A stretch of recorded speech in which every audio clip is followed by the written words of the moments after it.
Hello, my lucky learners. Welcome back to Lucky English for Beginners. I am absolutely delighted to have you with me today. Find a comfortable chair, maybe pour yourself a cup of warm tea, and let the outside world fade away for a while. Today we are not just learning English, we are stepping into a time machine. We are going to travel to the end of the 19th century and then leap forward into the future, all through the eyes of a man who saw what was coming long before anyone else. We are going to explore the life of H.G. Wells, the father of science fiction and the man who taught the world to dream about tomorrow. This is a story about how a boy who spent his early years working in a small, dusty shop became the architect of our modern imagination. It is a story about the power of looking ahead, the importance of questioning the world around us, and why your English journey is the best time machine you will ever own. Part 1: The Boy Behind the Counter. Our story begins in 1866 in a quiet town in England. Herbert George Wells, H.G., to the world was not born into a world of books and luxury. His family struggled. His father was a shopkeeper who couldn't quite make ends meet.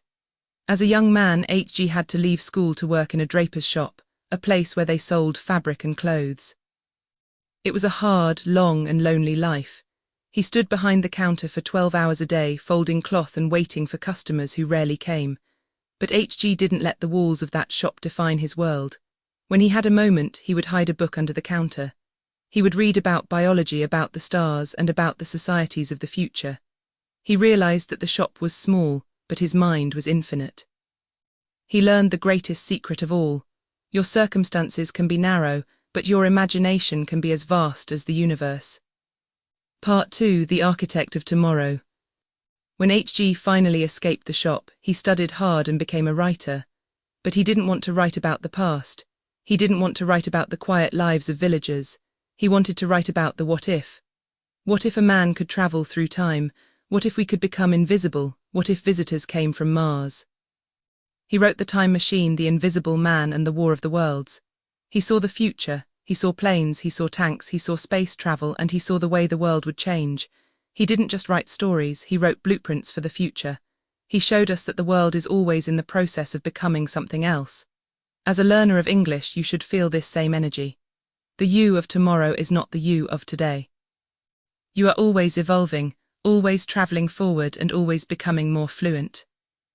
Part 3: Why H.G. Wells matters to you. You might ask, why should I, an English learner, care about a science fiction writer from over 100 years ago? That is a fantastic question.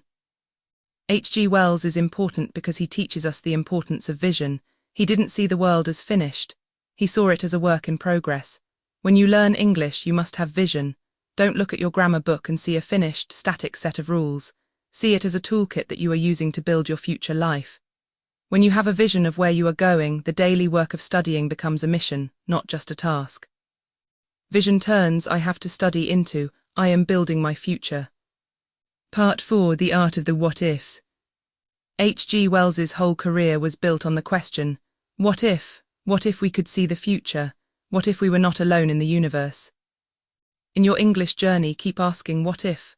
What if I explain this idea in English? What if I dream in English tonight? What if I start thinking of the world through the lens of my new language? When you turn your learning into a what if game, you stop being a student and you start being a creator. You are not just learning, you are imagining a new reality where you are a fluent speaker.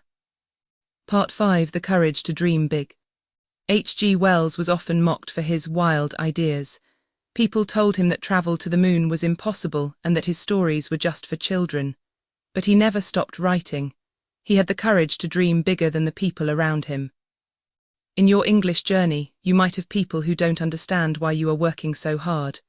Let them wonder. Keep your eyes on your own horizon. You are the one who knows what your potential is.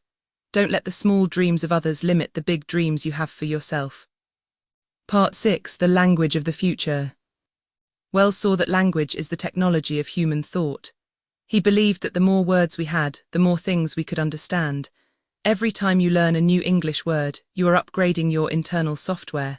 You are becoming a more efficient, more powerful thinker. Treat every new word like a new piece of technology for your brain. Part 7: The Plateau of the Time Machine. In the time machine, the traveller goes through long, dark tunnels of time. Sometimes you feel like you are moving, and sometimes you feel like you are stuck in the dark. This is your time travel moment in English.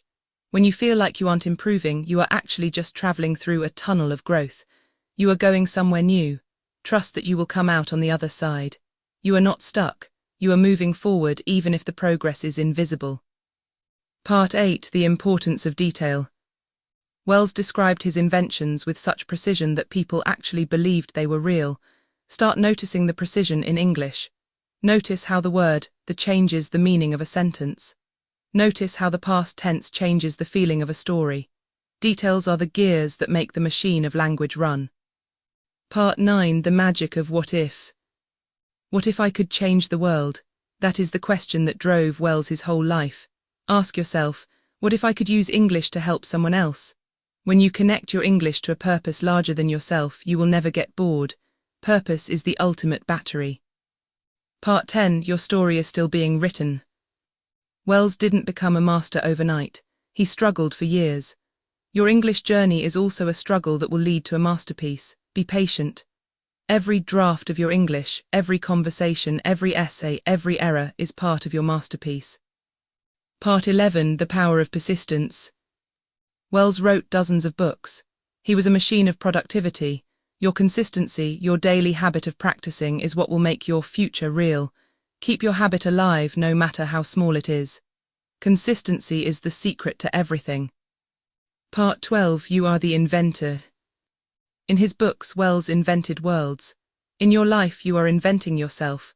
You are the inventor of your own English personality. You get to choose how you want to sound and what you want to say. You are in charge of your own evolution. Part 13. Finding beauty in the simple. Wells found beauty in the biology of a flower or the physics of a star. Find the beauty in your English lesson. Find the beauty in the way a sentence connects two people. When you look for beauty, you will find it everywhere in the language. Part 14. The legacy of tomorrow. Wells left behind a legacy that says, "The future is ours to build." Your English journey is your way of building your own future. One day you will look back and be amazed at how far your time machine has taken you. Part 15. Your final mission. My lucky learners, thank you for stepping into the time machine and traveling into the future with me today. You are doing something heroic. You are teaching your brain to think in a new way, and that is a truly wonderful thing. Keep practicing, keep improving, and keep being lucky. I will be right here, waiting to walk the next mile of the mystery with you. Bye for now. Before you go, I have one question for you. If you could travel to any time period in the future, what is one thing you would want to discover, and how would you describe it to your friends in English?